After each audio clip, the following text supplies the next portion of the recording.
mu minsi 45 gusa inkoko iba imaze gupfa gucuruzwa no kuribwa. Aha bivuze ko hagati y'ukwezi n'ibyumweru bibiri inkoko iba yakuze kuva ibaye umushwi igakura ikaribwa.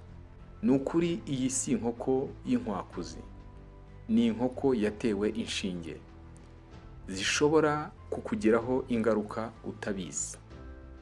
Iyi documentaire igiye kukwereka ibihishwe inyuma y'inyama turya buri munsi. Njye wabateguriye kandi ugiye kubagezaho iki kiganiro nitwa Ntakirutimana Samuel, nkaba nkoresha Sam Started kuri social media platforms zanjye zose. Tuguhaye ikaze. Inkoko gakondo yakuraga mu mezi 3 cyangwa 4. Byakabya ku mezi 5-6 ikaba yatangira kuribwa hamwe n'ibindi yakoreshwa.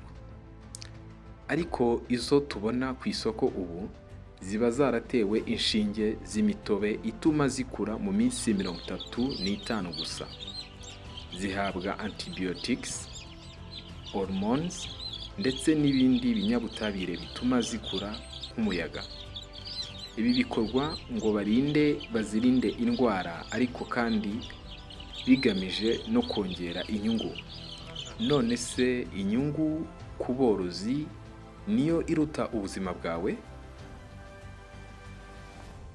Reka turebe ibisigazwa biri mu nyama z'inkoko.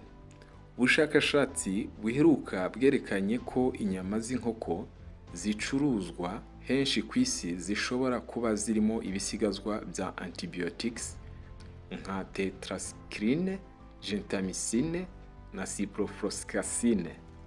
Ibi binyabutabire ntibigomba kuguma mu nyama, ariko kubera isoko ridakurikiranwa zigera ku isoko zikagera ku muntu ntawe ubimenye. No guteka cyane ntibikuraho rwose ibi binyabutabire 100%. Ubushyuhe bushobora kugabanya hagati ya 30 na 90% by'ibyo binyabutabire, ariko ntibihagarika ingaruka zose. Ese izi nyama zigira ingaruka ki ku mubiri wuziriye? Ingaruka ku buzima. Ibisigazwa bya hormone na antibiotic bishobora kwangiza imisemburo, gutera impinduka ku mikurire cyangwa se ku misemburo y'abagore n'abagabo. Bishobora gutuma umubiri w'umuntu udakemura indwara. Antibiotic resistance. Hamwe usanga umuntu arwara indwara bakamuha imiti bamuhaye ntigire icyo ikora, bakamuhindurira imiti bamuhaye ntigire icyo ikora.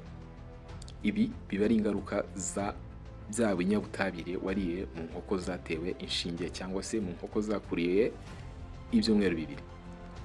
Guteza allergie, impiswi, indwara z'impyiko ndetse no kongera ibyago bya kanseri igihe kirekire. Ubushakashatsi bwerekanye ko abantu bagize ingorane z'imiti batigeze bafata, ahubwo bayikura mu byo barya, harimo inyama z'inkoko. Ibihugu byagiye bifata ingamba zo gukumira.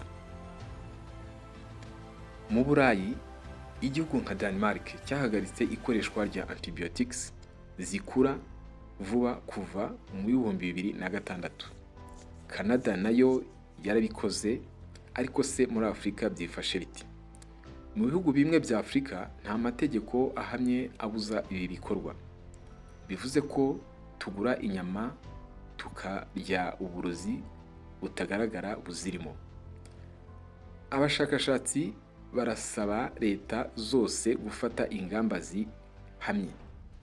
Izo ngamba ni izo gupima inyama, guha aborozi amahugurwa no kurinda abaturage.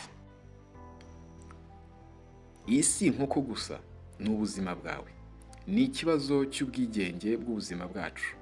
Iyo urya ibintu biteguye nabi uba uri gutegura indwara z'ahazaza mu myaka iri imbere yawe, ahubwo no mu myaka hagati y'10 na 20.